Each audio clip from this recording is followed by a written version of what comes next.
Chères toutes, chers tous, bonjour, chers amis. Bienvenue sur ma chaîne Culture, Médias, Algérie. Aujourd'hui, je vous propose un voyage dans la mémoire algérienne et maghrébine à travers la figure de Moufdi Zakaria, un poète visionnaire dont on ne retient trop souvent que Qassaman. Pourtant, son œuvre et son engagement dépassent largement l'hymne national. Chaque vers est un acte de résistance, un cri pour une Algérie libérée, mais aussi un appel à une identité maghrébine plus large, une patrie qui embrasse toute l'Afrique du Nord. Issu de Bnei Yezgen, dans le Mzab, Moufdi Zakaria grandit dans une culture savante, nourrie de manuscrits et de bibliothèques. Après une formation en fiqh et en grammaire à Annaba, il poursuit ses études à la Zaytouna de Tunis où son engagement patriotique s'affirme. Étudiant, il se lie à Abul Qasim Chabi et Ramdan Hamoud et fonde avec eux l'association littéraire El Wifaq, espace de réflexion et de lutte intellectuelle pour l'émancipation nord-africaine.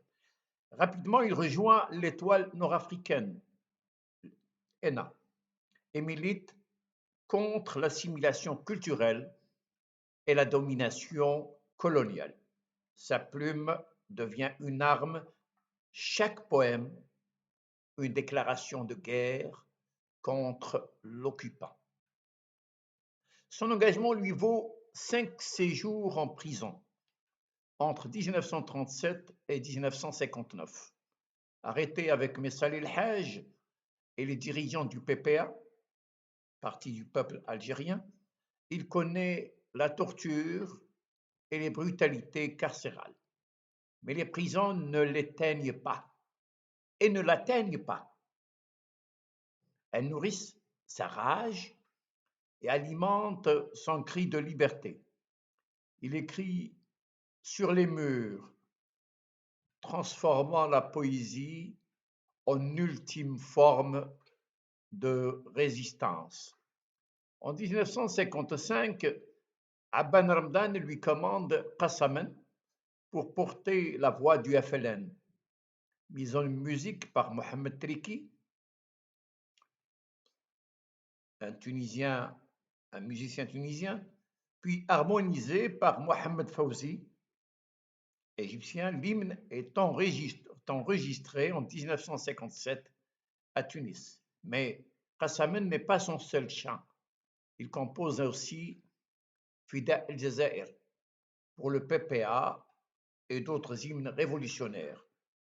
Donc il était déjà connu dans le mouvement de résistance, lui qui a rejoint l'ENA, il va devenir par la suite PPA,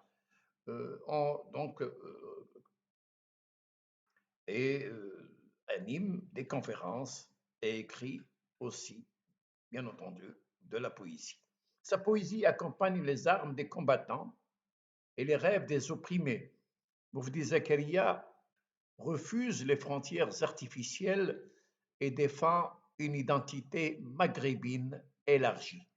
Lors du congrès de la EMAN, Association des étudiants musulmans nord-africains, en 1931, il affirme « Ma patrie est l'Afrique du Nord, une terre glorieuse avec une identité sacrée. » Il rejette les divisions religieuses et sociales, proclamant l'unité des peuples du Maghreb dans la lutte pour la liberté.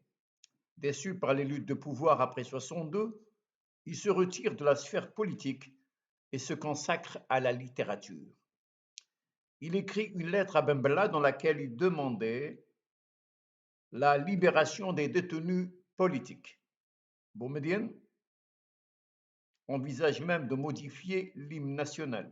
Zakaria, lui, choisit une vie plus modeste, travaillant comme représentant commercial tout en poursuivant son œuvre. Le feu sacré, à l'ombre des oliviers, sous l'inspiration de l'Atlas, Iliade el Jazair, l'Iliade de l'Algérie. Avant sa mort en 1977, Mufti Zakaria est progressivement effacé de la mémoire nationale. Pourtant, son œuvre est immense. Poésie, théâtre, essais, réflexions sur la presse et la littérature algérienne. Réhabilité, Mufti Zakaria s'est redonné sa place à l'un des plus grands poètes et penseurs algériens, un homme qui a porté l'âme du Maghreb et écrit son combat sur les murs des prisons et dans les cœurs des résistants. Merci d'avoir suivi cette présentation consacrée à Mufti Zakaria. Si vous avez apprécié ce texte, abonnez-vous à la chaîne, partagez la vidéo et laissez vos commentaires. Ensemble, nous continuerons à explorer la mémoire, déconstruire les discours et interroger les imaginaires qui façonnent notre monde et nourrissent notre culture. À très bientôt, chers amis, et merci beaucoup. Merci. Merci.